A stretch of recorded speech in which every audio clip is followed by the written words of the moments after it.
Beloved God, help us all to love you more and more, and more and more, and still yet more, till we become worthy of union with you, and help us all to hold fast to Baba's daman till the very end.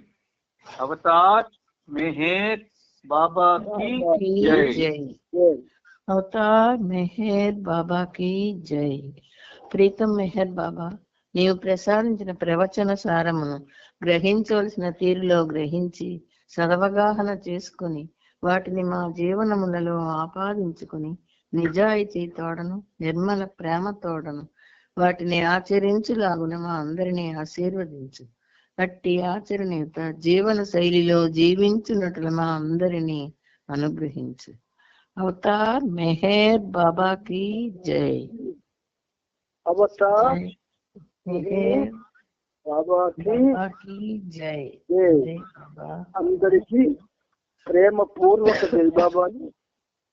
బాబా మన మీద ఉన్నటువంటి ప్రేమతో ఈ సహజీవనాన్ని ఆయనే establish చేసి ఆయనతో జీవించేటటువంటి, అంటే తెల్లవారగానే ఆయనతో మనకు అనుబంధం. ఇది ఎంత అదృష్టం అంటే చాలా చాలా అదృష్టం. ఆ అవకాశాన్ని మనకి బాబా మళ్ళీ కలిగించారు. ఆయనతో సహజీవనం సాగించే అవకాశాన్ని ఆ ప్రభువుకి ఏమిచ్చిన రుణం తీర్చుకోలేము. కానీ మనందరూ చెరుపున ప్రపంచ భక్త కూడా చెరుపున ఆయనకి శతశాస్త్ర వందనాలు నడిపించడం జరుగుతుంది. ఇప్పుడు ఏమిటంటే మనం ఈ క్రమంలో ప్రభు చరిత్రం 10వ భాగం 4413వ పేజీలో మీద పేర చెప్పుకొని ఆపుకున్నాం మొన్న.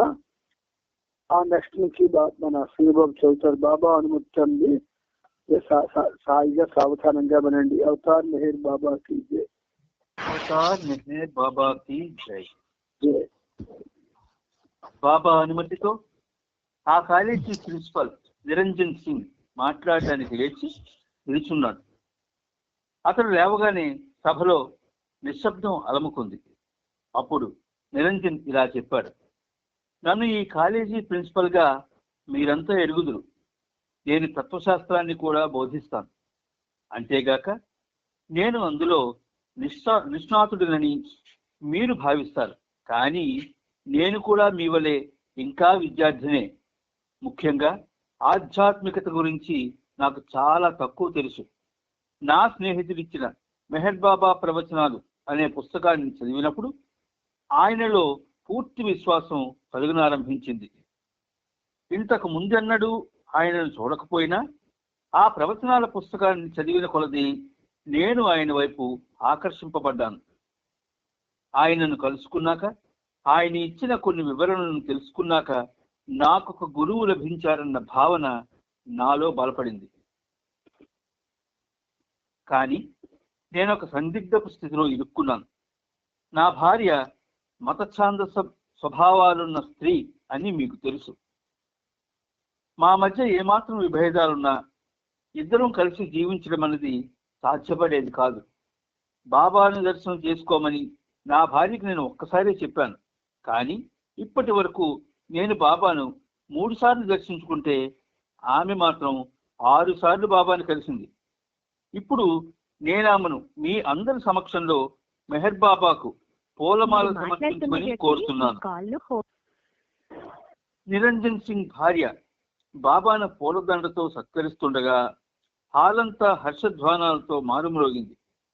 ఆమెలో కలిగిన అనుకోని ఈ మార్పుకు అందరూ ఆశ్చర్యంతో తలమునకనయ్యారు.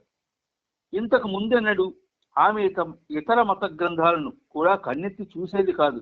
అలాంటిది మెహర్ బాబాను ఆమె గురువుగా స్వీకరించడం నిజానికి అసాధారణ విషయమే. ఆయన అన్ని మతాలకు అతీతుడు. ఈ విషయాన్ని వారిద్దరూ బాగా అర్థం చేసుకున్నారు. ప్రొఫెసర్ జోగిందర్ సింగ్, ఆయన భార్య కూడా బాబా పట్ల తమకున్న భక్తి ప్రపత్తులతో ఆయనకు అత్యంత సన్నిహితులయ్యారు. ప్రతి కార్యక్రమం ప్రారంభంలో ప్రణామం చేయడం గురించిన సందేశాన్ని చదివించేవారు. ఆ తర్వాత బాబా అందరికీ ప్రణామం చేసేవారు. ఇక్కడ కూడా భగవంతుని సైనికులు, సోల్జర్స్ ఆఫ్ గాడ్ అనే సందేశం చదువుబడింది. దానితో పాటుగా ఆధ్యాత్మిక స్వేచ్ఛ, స్పిరిచువల్ ఫ్రీడమ్ అనే మరొక సందేశాన్ని కూడా చదివించారు. మనం మన దేశానికి స్వతంత్రం సంపాదించుకున్నాం. ఇక ఇప్పుడు మనమంతా ఆధ్యాత్మిక స్వేచ్ఛను సంపాదించడానికి ప్రయత్నిద్దాం. అది తప్ప మిగిలిన ఏ స్వేచ్ఛ అయినా బంధనమే అవుతుంది. కామ క్రోధాదులు, ద్వేషం, అసూయ, అధికారం, తుచ్చమైన కోరికల కారణంగా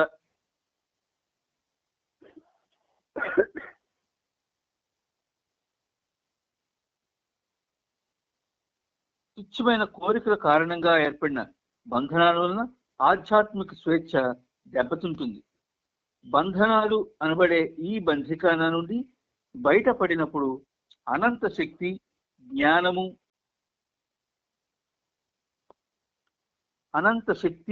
జ్ఞానము, శాంతి, ప్రేమ మరియు ఆనందం కలబోసిన స్వేచ్ఛ వారసత్వపు హక్కుగా సంప్రాప్తమవుతుంది. ఈ ఆధ్యాత్మిక స్వేచ్ఛను పొందడం కొరకు ఈ స్వేచ్ఛకు మూలాధారమైన భగవంతుణ్ణి మనం అనుభూతి పొందాలి. అనుభూతిని పొందాలంటే ఆయన యొక్క అనంత పరమాత్మ స్థితిలో హిస్ ఇన్ఫినిట్ సెల్ఫ్ మనల్ని మనం కోల్పోయేటంతగా ఆయనను ప్రేమించాలి. స్టెప్ 1 ఇది. అంటే ఆధ్యాత్మిక స్వేచ్ఛను మనం సంపాదించలేము. ఆయన విగ్రహంతో అది మనం పొందగలగాలి. అందుచేత ఏమిటి, బంధనాలు ఏవైతే ఉన్నాయో, ఏవి కామ క్రోధాదులు, ద్వేషం, అసూయ, అధికారం, తుచ్చమైన కోరికలు. అంటే కామ క్రోధాదులు, కామము క్రోధము అంటే ఇవి ఒక విధంగా చెప్పాలంటే బలీయమైనవి. కామ క్రోధాలు ఈ రెండు చాలా ప్రమాదకరమైనవి కూడా. ఇక ద్వేషం, ఇది ఒక విధంగా ప్రేమను నాశనం చేస్తుంది. అసూయ కూడా అంతే. ఇక అధికారం భగవంతుడిని దూరం చేస్తుంది. తుచ్చమైన కోరికలు ఏవైతే ఉన్నాయో అవి బంధనాలు సృష్టిస్తాయి.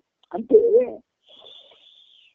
బాబా మనకి చాలా స్పష్టంగా ఏవి మనల్ని భగవంతుడి నుంచి దూరం చేస్తాయో ఆ విషయాన్ని స్పష్టంగా చెబుతూ ఉన్నారు.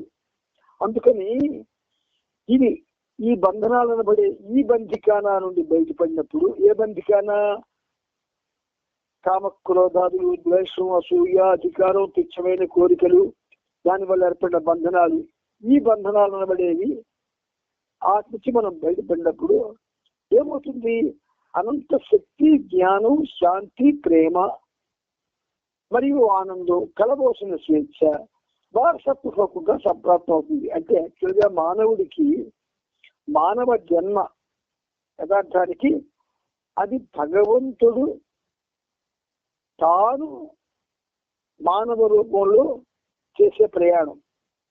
కానీ దానికి ఒక విధంగా మానవ రూపంలో అంటే 10 స్టెప్స్ ఆఫ్ గాడ్ లో 6వది.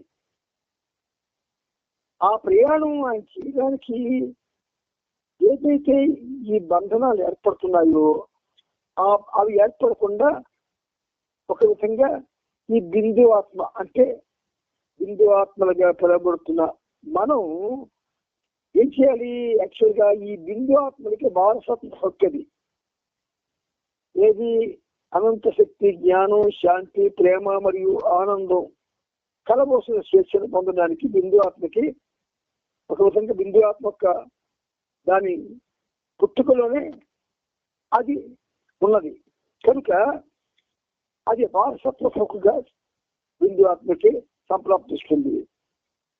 దీన్ని పొందడానికి ఏం చేయాలా, స్వేచ్ఛకు మూలాధారమైన భగవంతుని మనం అనుభూతి పొందాలి అంటారు. ఇది ఒకసారి అందరూ చేసుకోండి. స్వేచ్ఛకు మూలాధారమైన భగవంతుడే మనకి ఏ పరిస్థితినైనా ఇస్తాడు.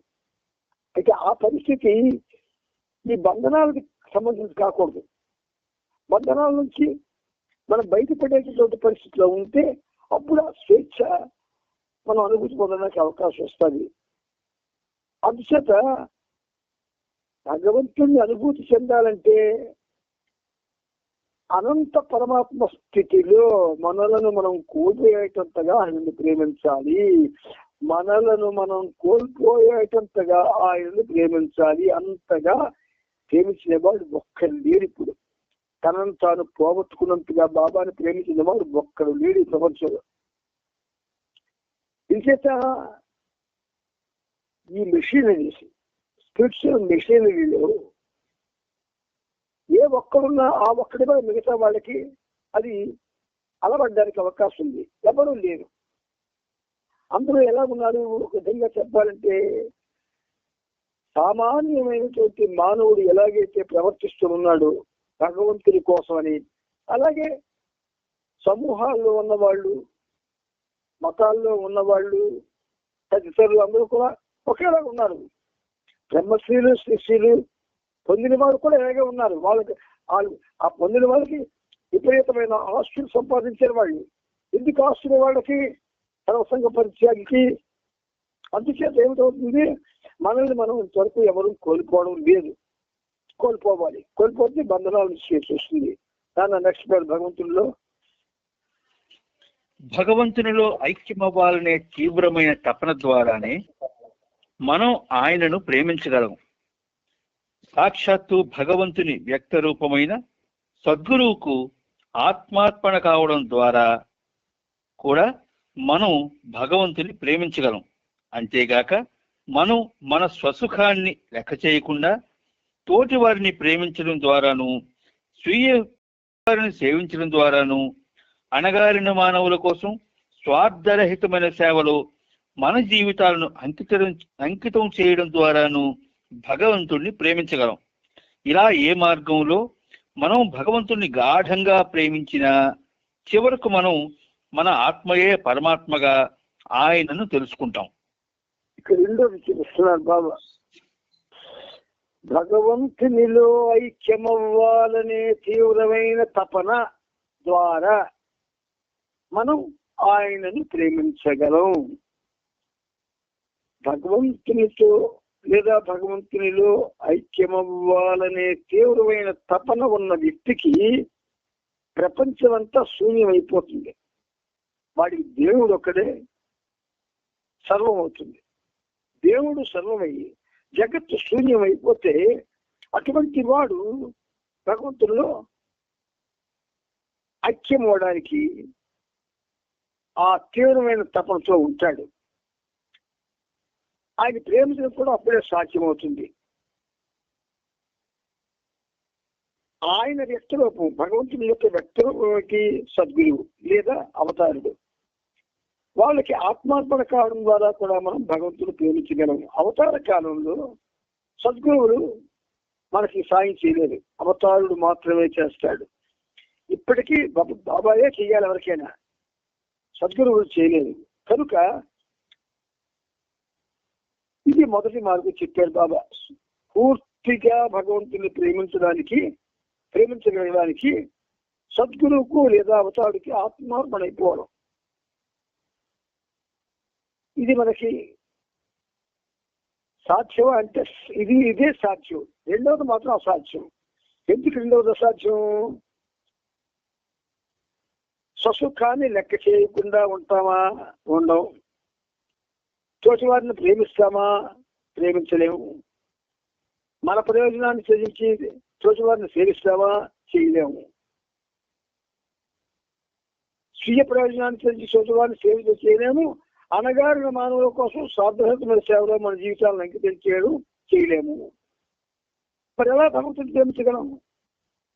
ఆ మొదటిదా రెండోదా అంటే ఒక విధంగా చెప్పాలంటే మొదటిదే మనం ప్రయత్నం చేయాల. తీవ్రమైన తపన ద్వారా మనం ఆయనను ప్రేమించవచ్చు. తీవ్రమైన తపన ద్వారా మనం భగవంతుడిని ప్రేమించవచ్చు. ప్రేమించడానికి అవకాశం ఉన్నది. ఈ రెండవ మార్గం మనకు చేత కాదు, చెయ్యాలనుకున్నా చెయ్యలేము. మనకు అలాగా మన చుట్టూ అటువంటి వాళ్ళు ఉండాలి కదా. ఒక చదువుకునే విద్యార్థి బాగా చదువు మీద శ్రద్ధ ఉండి చదువు కోసం వాడు వచ్చి చదువు కోసం వాడు చదువుతూ ఉంటే అటువంటి వాడి పక్కన ఎవడైనా ఉంటే వీడికి చదువు అవుతుంది. అలాగే భగవంతుని మాత్రమే తీవ్రమైన తపంతో నిరంతరం కూడా ఆయన గురించి యోచిస్తూ ఆయనతో ఐక్యం అవ్వాలని ఉవ్విళ్ళూరుతూ తపన పడుతూ ఎవరుంటారు? ఉంటారు. అక్కడ అక్కడ అక్కడ ఉంటారు. వాళ్ళని వెతుక్కోవాలి. ఇప్పుడు మనం ఉన్నటువంటి ఈ ప్రపంచంలో ప్రేమ లేదు, తపన లేదు. ప్రేమ లేదు, తపన లేదు. మనమేదో ప్రేమ ఉన్నది, తపన ఉన్నది అనుకుంటే సరిపోతుందా? దానికి తగ్గట్టుగా మన జీవన విధానం కూడా మారిపోవాలి. నన్ను ముందుకెళ్ళు. మనలోనే ఉన్న భగవంతుణ్ణి తెలుసుకోవడమే జీవిత పరమార్థం. మన ప్రాపంచిక విధులను నిర్వర్తిస్తూనే మనం దీనిని సాధించవచ్చు. నిత్య జీవితంలోని ప్రతి దశలోనూ అలాగే తీవ్రమైన కార్యక్రమాలను నిర్వర్తిస్తూ కూడా వాటికి అంటకుండా మన చేతలన్నింటినీ ప్రీతముడైన భగవంతునికి అర్పించడం ద్వారా భగవంతుణ్ణి పొందవచ్చు. అన్నపానాదుల సమపార్జన కోసం మానవుడు లెక్కకు మిక్కిలి బోధనలు అందుకున్నాడు. ఇప్పటికి తప్పనిసరిగా వారిలో భగవంతుని పట్ల ధ్యాస కలిగించాలి. అది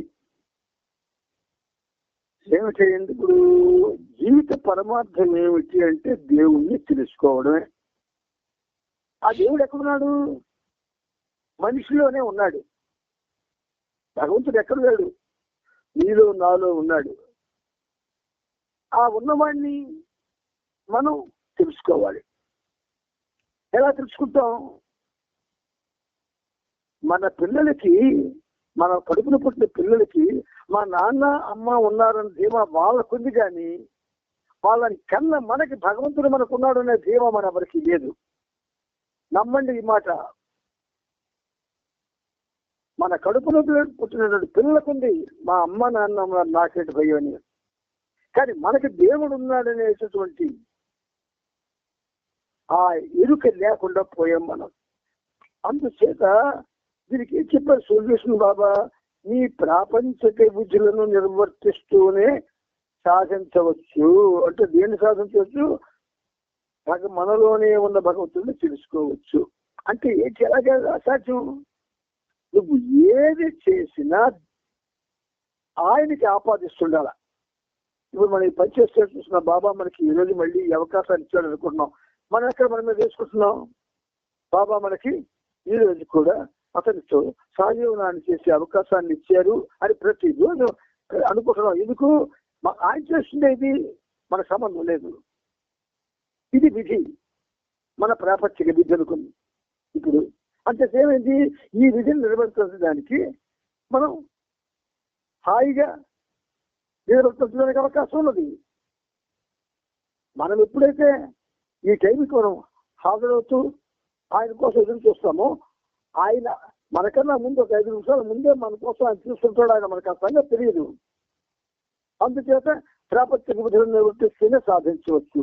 అలాగే ప్రతి దశ, నిత్య జీవితంలో ప్రతి దశ తీవ్రమైన కార్యక్రమాలను నిర్వహిస్తూ కూడా అంతకుండా మన చేతలన్నింటినీ ప్రీతిలో భగవంతుడి ద్వారా అర్పించడం ద్వారా భగవంతుడిని పొందవచ్చు.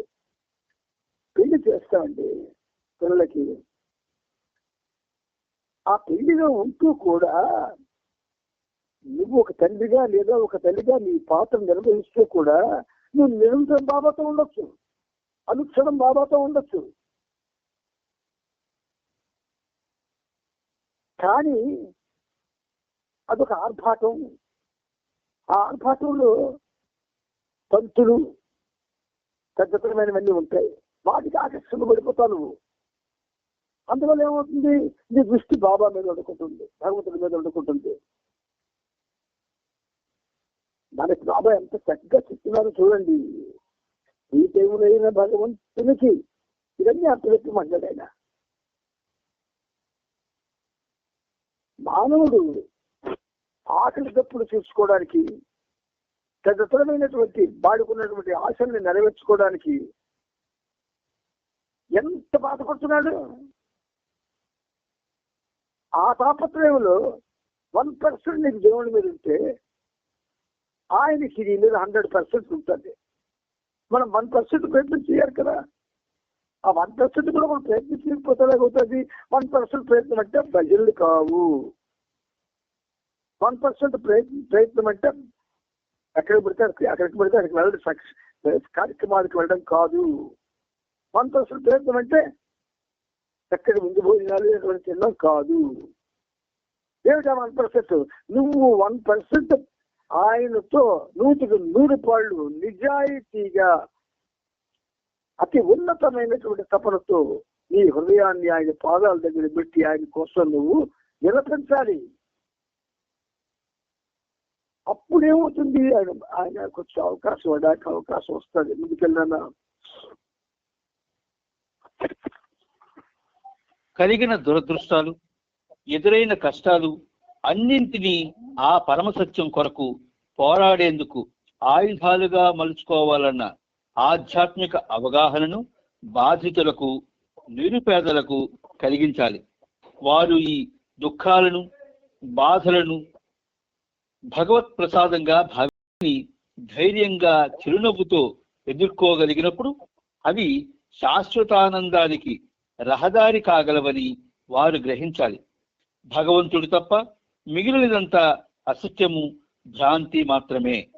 మనందరిలో ఒకే రీతిలో నెలకొని ఉన్న ఆ ఏకైకుడైన భగవంతుని జ్ఞానం పొందేందుకు మీలోని ప్రతి ఒక్కరికి నా ప్రేమాశిస్సులు అందిస్తున్నాను. ప్రేమాశిస్సులు బాబా ఇచ్చేశారు. అప్పుడే భగవంతుణ్ణి మనం పొందడానికి, భగవంతుణ్ణి అందుకోవడానికి, భగవద్ జీవనాన్ని సాగించడానికి అప్పుడే బాబా ప్రేమాశిస్సులు మనందరికి ఇచ్చారు. అప్పుడు ఇస్తే ఇంతవరకు మనలో ఏ ఒక్కడు కూడా పొందలేదు. మనం అలాగే ఎక్కడేసిన దొంగలు అక్కడలాగే ఉన్నాం మనం. ఎందుకంటే ఎందుకు ఇలా ఉన్నామంటే కారణం ఏంటంటే కామక్రోధాదులు, ద్వేషం, అసూయ, అధికారం, తుచ్చమైన కోరికలు ఇవన్నీ ఇంకా పోలేదు మనకి. ఇవన్నీ మనలో ఉంచుకుంటుంటే ఎలాగ మనం తయారవుతాం చెప్పండి? ఆయన ప్రేమను పొందుతాం చెప్పండి. రోజు స్నానం చేస్తున్నాం ఒంటి మురికి పోవాలని, కానీ మనసు మురికి పోవాలని మాత్రం మనం ఏ స్నానం చేయట్లేదు. ఆ స్నానమే భగవద్గీత ఉన్నటువంటి అనుబంధం, ఆయన ఇచ్చిన అవకాశం. అది మానేస్తున్నాం, అది చెయ్యట్లేదు. ఎలాగంటే అంత ఖచ్చితంగా చెప్తారంటే అలా ఏ ఒక్కరు చేస్తున్నా ఈ పాటికి మనకు ఒక మంచి రిజల్ట్ వస్తున్నాం. ఒక్కరు చేయట్లేదు. అయితే ఇప్పుడు మనం చేసిన ఈ పనులను కూడా పరిమాణమా కాదు, ఆయన ప్రేరణతో మనం చేస్తున్నాం. ఒక పుస్తకం చదువుతున్నామన్నా ఆయన ప్రేరణతోనే, ఒక పుస్తకం రాస్తున్నామన్నా ఆయన ప్రేరణతోనే, ఒక దగ్గరికి వెళ్తున్నామన్నా ఆయన ప్రేరణతోనే. ఇలాగన్నీ బాబా ప్రేరణతోనే జరుగుతున్నాయండి. అన్ని బాబా ప్రేరణతోనే జరుగుతున్నాయి. కానీ ఆ ప్రేరణ నేను భగవంతుడిని మాత్రమే పొందాలి అన్న ప్రేరణ ఇవ్వడం లేదు. నేను మానవ జన్మ వచ్చింది భగవంతుడిగా మలచబడడం కోసం అని ఆ ప్రేరణ మనకి రావడం లేదు. కొంచెం గతంలో కానీ వెళ్తే వాద్యకారులందరికీ వివాహాలు అయ్యాయి, పిల్లలు కూడా ఉన్నారు. కానీ మరి భగవంతుడితోనే ఉన్నారు. గుర్తుంచుకోండి. ఒక పూజ గది పెట్టుకొని ఆ గదిలో ఉంటారు. అది ఉండేవాళ్ళు వాద్యకారులు అంతా అక్కడే గదిలోనే. బయటికి వెళ్ళడం, మళ్ళా ప్రోగ్రాంకి వెళ్ళడం గదిలో చేయలేరు వాళ్ళు. ఒక పూజ గది పెట్టుకొని ఆ గదిలో విగ్రహం, ఫోటో ఏదో పెట్టుకొని అక్కడ ఉండిపోయారు ఎంత అలాగా, బయటికి రాకుండా. అక్కడికి వచ్చి భార్య, పిల్లలు ఇది కావాలి ఇది కావాలంటే దానికి ఏర్పాటు చేసేవాడు. ఇంకే అక్కడికి వచ్చి అడిగితే, లేకపోతే మీరు చేసుకోండి అని చెప్పేసేవాడు. వాడి దృష్టి భగవంతుడి మీద ఉండేది. భగవంతుడితో జీవించేవాడు. తెల్లవారిని మనము పెద్ద పెద్ద పూజ గదులు కట్టుకుంటున్నాం. దేనికి అంటే ఒక విధంగా అందరూ చూడాలని. వాళ్ళకి పెద్ద పూజ గది ఉందండి, ఇది కాదది. 24 గంటలు మూసుంటే నీకేదో తెల్లవారు తెలివి వస్తే స్నానం చేసి వచ్చి ఆ లోపలికి వెళ్తావు అనమాట. లేకపోతే ఆ మిగతా ఆ గదలా పళ్ళు వచ్చిందే. నీ కోసం భగవంతుడు నిరంతరం వెయిట్ చేస్తున్నాడు. గుర్తుంచుకోండి, మన కోసం భగవంతుడు నిరంతరం వెయిట్ చేస్తున్నాడు. ఎవడు తన కోసం తప్పిస్తున్నాడా అని వెయిట్ చేస్తున్నాడు ఆయన. ఆ సంగతి మనకు తెలుసు, కానీ ఆయన కోసం మనం వెయిట్ చేయం. మన తాలూకా తపనలన్నీ వేరు. మళ్ళీ చెప్తారు చూడండి, కామ క్రోధాదులు, ద్వేషం, అసూయ, అధికారం, తుచ్చమైన కోరికలు, ఇది మన తపన. మనం వీటి కోసం వెయిట్ చేస్తున్నాం, ఆయన మన కోసం వెయిట్ చేస్తున్నాడు. ఎక్కడ అంతేసేమిటి, ఒక స్టేజ్ వరకు మనం ఎలాగున్నా బాధ లేదు. ఎప్పుడైతే బాల్యం, యవ్వనం, కౌమారం దాటిపోతుందో, కౌమార దశ అంటే 50 ఏళ్ళు దాటిపోయితే కౌమారం దాటిపోయినట్టే. ఒక విధంగా పూర్వీకులు ఏం చేసేవారు, ఆ కౌమార దశ అయిపోతే వాళ్ళు పరిమరాధిక జీవితాన్ని సాగించేవారు. అంటే దేవునితో నిమిత్తం లేకుండా భగవంతుడితో నిమిత్తం పెట్టుకునేవారు. ఇప్పుడు మనం 97 ఏళ్ళకి సినిమాలు చూడాలి, టీవీ చూడాలి, శ్రద్ధగా ఉండాలి, మంచి భోజనాలు తినాలి అని బాధ. కడుపు మార్చుకోమని సరదాగా ఉండద్దని కాదు దీని అర్థం. నేల విడిచి సాము చేయకూడదు. భగవంతుడు నీ కోసం వెయిట్ చేస్తుంటే నువ్వు ఆయన కోసం వెయిట్ చేయకుండా అది తనకి సంబంధం ఉందని మనకు సంబంధం కాదని ఆయన మనం వెయిట్ చేసినట్టే ఉంచుతామా? తప్పు కదా, బాధేదా. నీ కోసం ఎవరైనా స్టేషన్కి వస్తాను రామచంద్రమా అని ఒక ఫోన్ కాల్ చేసి ఆ స్టేషన్కి రాకపోతే ఎలాగని మేము మండిపోతావు? నీకు తల్లి తండ్రి ఏదైనా కొట్టాలని కొనకపోతే ఎలాగ నువ్వు మండిపోతావు వాళ్ళ మీద? మరి నిన్ను నా అంత వాళ్ళని చేయడానికి వచ్చాను నువ్వు మెడబాబా చెబుతూ ఉంటే మనం దానికోసం తప్పించకుండా ఇతరమైన వాళ్ళ కోసం తప్పిస్తుంటే ఆయన కోపం రావాలి కదా. He is personification of love. పూర్తి భక్తుల ప్రేమ ఆయనకి రాదు.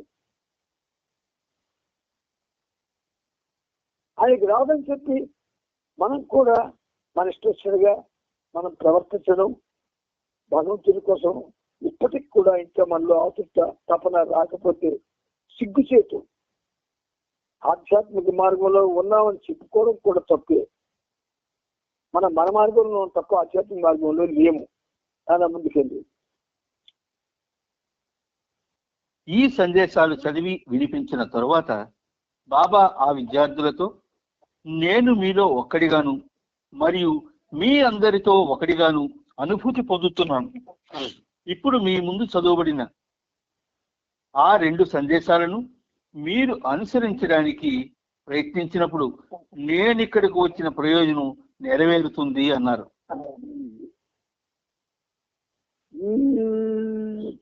ఆధ్యాత్మిక వాంగ్మయాన్ని బాబా ఎందుకు ఇచ్చారంటే మనం అనుసరించాలని. ఆచరణ అనలేదు, అనుసరణ మనం అనుసరిస్తామని, ఆ చెప్పింది అనుసరిస్తామని. కానీ ఒక్కరం ఆయన సర్దుపట్టలేదు. 1,00,000 సంకీర్తనలు చేసినా అది అనుసరించడం కాదు, 1,00,000 పుస్తకాలు రాసినా అది అనుసరించడం కాదు.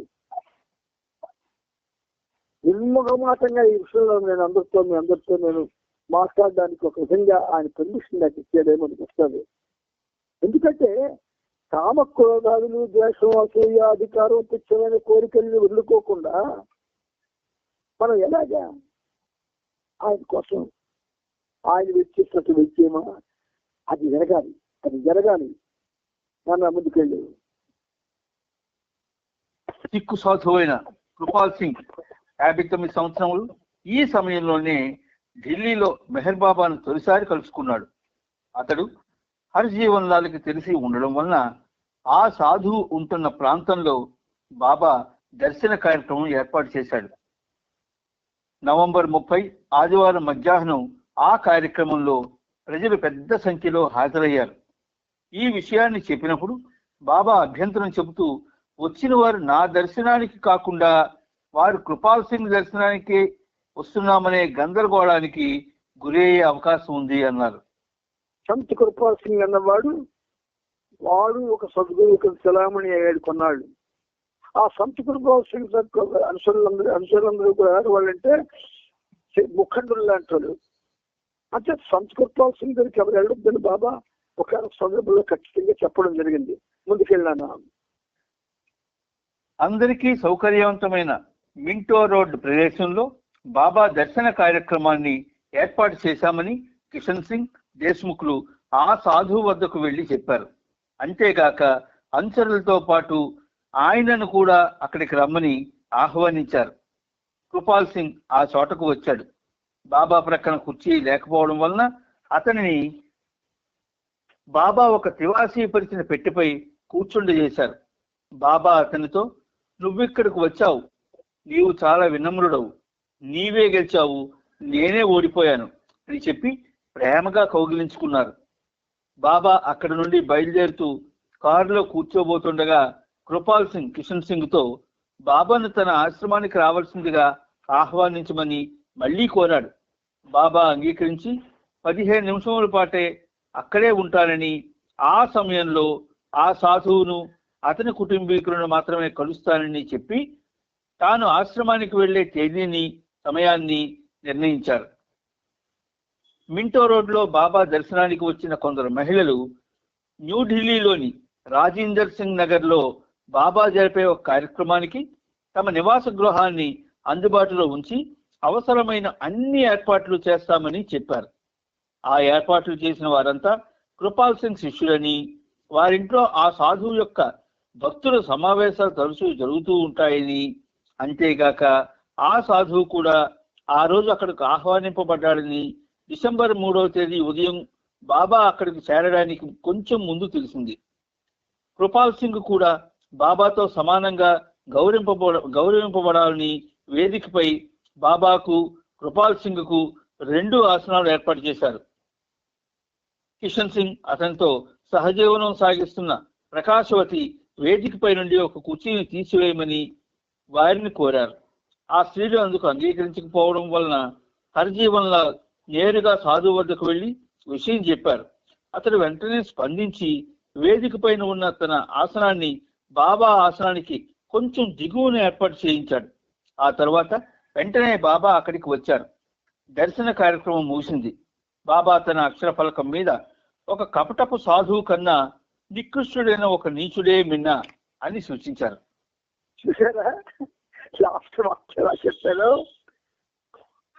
అక్షర ఫలకం మీద ఒక కపటపు సాధువు కన్నా నికృష్టుడైన ఒక నీచుడే మిన్నా అన్నారు. మనం కపటంగా ఉండడం వల్ల ఆయన దృష్టిలో ఎలా ఎలా పడిపోతామో చూడండి. కపటంగా ఉండకండి, ఎవ్వరు కూడా కపటంగా ఉండకండి. మనల్ని ఆయన యొక్క సన్నిధికి చేర్చాలనే తపన ఆయనలో ఉంది. ఆయన సన్నిధికి చేరాలనే తపన మనలో లేదు. అందుకని ఏమేమి మనకు వస్తున్నాయి? ఆ తపన రాకుండా కామక్రోధాదులు, ద్వేషం, అసూయ, అధికారం, శిక్షణ, కోరికలు ఇవి పోలేదు మనకి. అందుకని ఇటువంటివి బాబా ఉంది. మనం ఈ పార్ట్స్ లో ఉన్నాం కనుక ఎక్కువ మనం దానికి లోను కాలేదు. అటుపక్క చాలా ఎక్కువగా ఉంది. సరే నాన్న ముందుకెళ్ళు. కృపాల్ సింగ్ ఆహ్వానం మేరకు బాబా అతని ఆశ్రమంలో 15 నిమిషములు మాత్రమే ఉంటానని మాట ఇచ్చారు. తర్వాత ఆ సమయాన్ని అరగంటకు పెంచి అతని శిష్యులను కూడా కలుస్తానని చెప్పారు. కానీ బాబా ఢిల్లీ పర్యటనను అనుకున్న సమయానికంటే ముందుగా ముగించుకొని ఆ సంత్ ఆశ్రమానికి వెళ్లకుండా అక్కడి నుండి వెళ్ళిపోయారు. బాబా తన కార్యక్రమం రద్దు చేసినందుకు తన విచారాన్ని వ్యక్తం చేయమని కృపాల్ సింగ్ వద్దకు కిషన్ సింగ్ ను పంపారు బాబా. కృపాల్ సింగ్ ఆ మాట విని చాలా నిరాశ చెందాడు. మెహర్ బాబాతో ఈ సాధువు సాంగత్యం ఎంతటితో ముగియలేదు. ఆ రోజు సాయంత్రం 5 గంటలకు ఢిల్లీలోని చిట్ట చివరి బాబా దర్శన కార్యక్రమం ఢిల్లీ విశ్వవిద్యాలయంలో ఆర్ట్స్ విభాగానికి చెందిన హాలులో జరిగింది. అనేక మంది విదేశీ ప్రముఖులు హాజరయ్యారు. బాబా తన అక్షర ఫలకంపై ఇలా వివరించారు: అనంత పరమాత్మతో ఒకటై ఉన్న మన ఏకత్వాన్ని తెలుసుకోవడమే జీవిత పరమార్థం. భగవంతుని పట్ల ప్రేమ ద్వారా దానిని మనం పొందగలం. మనం మన పట్ల, ఇతరుల పట్ల నిజాయితీగా ఉండేలా దివ్య ప్రేమ దోహదం చేస్తుంది. భగవంతుడే అనంత నిజాయితీ గలవాడని గ్రహింపజేసి దివ్య ప్రేమ మనలను నిజాయితీగా జీవించేలా చేస్తుంది. మన కష్టాలన్నింటినీ దివ్య ప్రేమయే పరిష్కరిస్తుంది. ప్రతి ఒక్క బంధనాన్ని నుండి అది మనల్ని విడిపిస్తుంది. మనం సత్యాన్నే వచించేలా, సత్యాన్నే ఆలోచించేలా, సత్యాన్నే ఆచరించేలా చేస్తుంది. విశ్వం అంతటితో మనం ఏకమై ఉన్నామన్న భావనను కలుగజేస్తుంది. దివ్య ప్రేమ మన హృదయాలను ప్రక్షాళన గావించి మన ఉనికికే శోభను చేకూరుస్తుంది. నేను మీ అందరికీ నా ప్రేమాశిస్సును అందిస్తున్నాను. మంచి మనం అసలు ఈ చదవడంలో ఎన్ని మెసేజ్లు మనం వింటున్నాము. ఒక్కొక్క మెసేజ్ అంటే ఇవన్నీ మనం గ్యాప్ ఉంచుకోలేము. టోటల్ గా ఒకటే గ్యాప్ ఉంచుకోవాలా. మనం మన జీవనం, మన యొక్క తాపత్రయాలు ఇవన్నీ కేవలం ఏవైతే ఉన్నాయో ఇది మనకి బాబాయే ముఖ్యమై ఇవన్నీ కూడా రెండవ స్థాయిలో ఉండాలి. అలా ఉండడానికి ప్రత్యేక చేసుకోవాలి. ఆయనకే ప్రాధాన్యత ఇవ్వాలా, ఆయనతో ఉండడానికే ప్రాధాన్యత ఇవ్వాలా, ఆయన చెప్పినట్టుగా జీవితాన్ని మలుచుకోవడానికే ప్రాధాన్యత ఇవ్వాలా. నిరంతరం ఆయన నామస్మరణ చేసుకోవాలి. నామస్మరణ చెయ్యడం అంటే ఎందుకో తెలియదు, కానీ మరి ఎవరు చేస్తున్నారో నాకు తెలియదు. కానీ నామస్మరణ అన్నది ఇప్పుడు ఆయన ఏవైతే మనకు ఉండకుండా ఉన్నాయి అని చెప్పారో అవి మాట ఎందుకు చెబుతాను, గుర్తుంచుకుంటాను. కామ క్రోధాదులు, ద్వేషం, అసూయ, అధికారం, తుచ్చమైన కోరికలు, ఇలాంటి వాటిని పోగొట్టాలంటే నామస్మరణ ఒక్కటే సరైనటువంటి ఆయుధం. 1,00,000 సహవాసులకెళ్ళినా ఇందులో ఒక్కటి పోదు మనకి. రోజు 1 గంట సేపు నామస్మరణ కానీ ఏకాగ్రతతో పూర్తిగా నువ్వు మర్చిపోయి బాబాతో ఉంటావు, అప్పుడు నీకు పోతాయి. కొన్ని లక్షల సహవాసులు చేసినా, కొన్ని లక్షల సార్లు మెహరాబాద్ వెళ్ళినా, కొన్ని లక్షల సొమ్ములు నువ్వు త్యాగం చేసినా బాబా కోసం, ఇవేమి ఆ 5 ఏ ఒక్కదాన్ని కూడా పోగొట్టలేదు. ఒక్క నామస్మరణే పోగొడుతుంది. గుర్తుంచుకోండి. ప్రేమతో చెప్తున్నారు బాబా, మీకు ప్రేమతో చెప్తున్నారు. ఆయనకి మరొక ఉద్దేశం ఉండదు, ప్రేమే. ఎందుకంటే మనల్ని ఆయనంతగా తీర్చిదిద్దాలని వచ్చాడు ఆయన. దానికి మనం అవకాశం ఇవ్వట్లేదు. స్టాల్ వర్క్స్ అనుకుంటున్న వాళ్ళు కూడా అలాగే ఉన్నారు. అందుచేత మన ప్రధాన కర్తవ్యం ఏమిటంటే ఆయన్ని సంతోషపెట్టడం. ఆయన ఎప్పుడు సంతోషిస్తాడు? నువ్వు ప్రపంచానికి దాని యొక్క పరిస్థితులకి అతుక్కుపోకుండా నువ్వు బాబా యొక్క ఆ కొంగు పట్టుకొని గట్టిగా ఆయన నామస్మరణ చేస్తూ ఉండాలి. ఆ కొంగంటేనే నామస్మరణ. నామస్మరణ చేస్తూ ఉంటే ఆయనకు అవకాశం ఇచ్చిన వాడు అవుతావు. నువ్వు నామస్మరణ చేయకపోతే నీకు ఎలాగ అవకాశం వస్తుంది? ఒక చిన్న ఉదాహరణ చెప్తాను. ప్రహ్లాదుడు తండ్రి, ప్రహ్లాదుడు ఆయన చెప్పినట్టుగా విష్ణుభక్తి మానలేదని చెప్పి కోపానికి భటుల్ని పిలిపించి ఎన్ని శిక్షలు పెట్టాలో అన్ని శిక్షలు పెడతాడు. చిన్నవాడు 7 ఏళ్లవాడు ప్రతి శిక్షకి కూడా నవ్వుకుంటూ వెళ్ళిపోయి అక్కడ చెబుతాడు, నారాయణ నా తండ్రి పాపం నా మీద అలకతో నాకు ఈ శిరచ్ఛేదం చేయిస్తున్నాడు ఇవాళ. అంచేత ఆయన మీద దయచేసి ఆయన్ని కోపగించుకోకు. నా ప్రారంభానికి ఆయన కారకుడు కాదు. నిరంతరం నీ నామం నేను చేసుకుంటున్నాను. నీకు ఏది నేను చెయ్యి అనేవాడంటే శిరచ్ఛేదం చేయడానికి వాడిని కత్తి పోలండి అయిపోయింది. ఏడుగురి చేత ఆయన తొక్కి చూద్దాం వచ్చేస్తే ఆ ఏనుగు దానికి ప్రణామం చేసింది.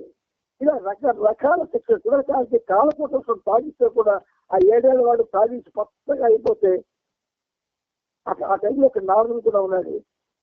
ఆ పచ్చగా ఆకుపచ్చగా అయిపోయి నారదు కళ్ళు కూడా చెమర్చాయి. కానీ ఒక్క 2 నిమిషాల్లో మళ్ళీ మామూలుగా అయిపోయాడు. మీకు నామస్మరణ మహాశక్తివంతమైనది. మన బలహీనతలన్నీ అదే నాశనం చేస్తుంది. నామస్మరణ చేస్తే కొంతమందికి భయం, ఇవన్నీ పోగొట్టుకొస్తుంది.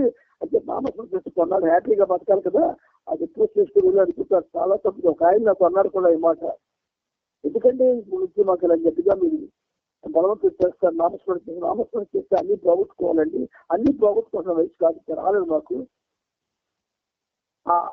అన్నవాడు చిన్న వయసు వాడు కాదు, 50 ఏళ్ల వాడు, చాలా జ్ఞాని.